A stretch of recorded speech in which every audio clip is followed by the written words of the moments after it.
ISIS its whole entire life? What? Hold on, hold on, hold on. Seriously. Well, have a listen for yourself. You tell the story about how you tried to find out what they call the Mossad when they deal with publicly? I thought it was a reasonable question, but the trouble is you can't pick up the phone book. There's no Langley in Israel that you can look up, CIA, or in our case, the Mossad. We thought we should ask, what shall we call it in English? You can translate the Hebrew words, as I said, Mossad is institute, but when they write a letter to their friends in the CIA or the British intelligence, what do they call themselves? It took a while.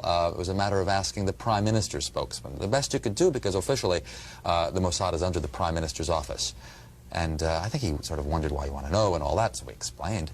And he came up with the Israeli Secret Intelligence Service. I mean, if it were to have initials, it would be ISIS. Just simple words like that. Interestingly enough, kind of a British model. The British don't really like the names MI5 and MI6 for... Did you get that? ISIS. ISIS. Israeli Secret Intelligence Service. You fools. What? Now you're gonna tell me that this al-Baghdadi guy is an Arab leader of a caliphate? Come on.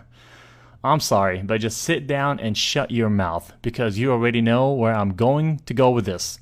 Yes, he is Jewish, and his name is Simon Elliott. Edward Snowden has already released documents proving that, and a French newspaper has already reported on this. But your Jewish masters in the U.S., especially your terrorist senator, John McCain, will not allow it to be publicized. And here is the same Jewish terrorist, Simon Elliott, masquerading as a leader of the Islamic Caliphate. And here he is hanging out with your Senator, John McCain, orchestrating and funding the new terrorist group. This is all nothing but a charade. And do not think for a minute this is just an isolated incident. They have been doing this for a long, long time. It is time to round up and arrest the majority of U.S. congressmen, senators, politicians, bankers, Wall Street executives, and corporate leaders, because they are all guilty of treason. And in this next clip, I will show how the majority of the quote-unquote Muslim terrorist leaders are actually Jewish and are masquerading as leaders of some sort of radical group only to sell you the propaganda right here in the media in the United States. Adam Gadon, the so-called American al-Qaeda who proclaimed himself the media maven, if you will, for al-Qaeda, and was helping to produce a lot of these so-called al-Qaeda videos that were all over the internet that made al-Qaeda look really bad and made the Muslims look bad. Should you fail to comply in full, we will deem it sufficient justification to continue to fight and kill Americans. Come to find out, Adam Gadon's real name was Adam Perlman. And not only was he, in fact, Jewish, he was the grandson of a member of the board of the Anti-Defamation League.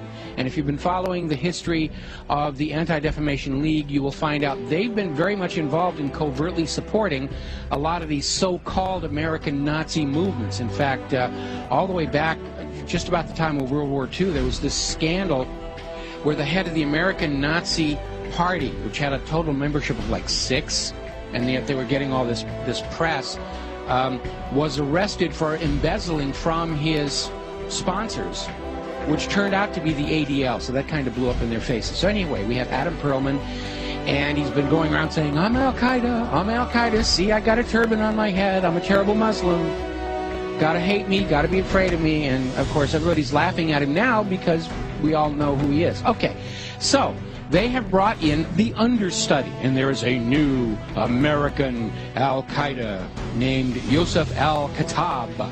Ooh, big scary name, and they've got a picture of him out there where he's holding all these guns and knives, and he's dressed up like a wannabe Rambo, and he's scowling at the camera, and he supposedly has this website with things in it, like pictures of the Statue of Liberty with an axe buried in the back of the head. I mean, very heavy-handed, very over-the-top. There was also a link to a puppet show mocking Danny Pearl's beheading. Take a look.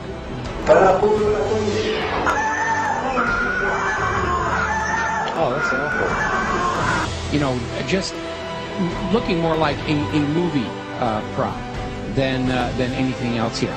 So as it turns out, this is another fake. His real name is Joseph Cohen. He's a 39-year-old New York City taxi driver, as you mentioned. He called himself Yusuf Al-Khattab, but he was born Joseph Cohen here in America. He is a Jew. And he is another manufactured front to try and convince Americans that Al-Qaeda is actually here in the United States.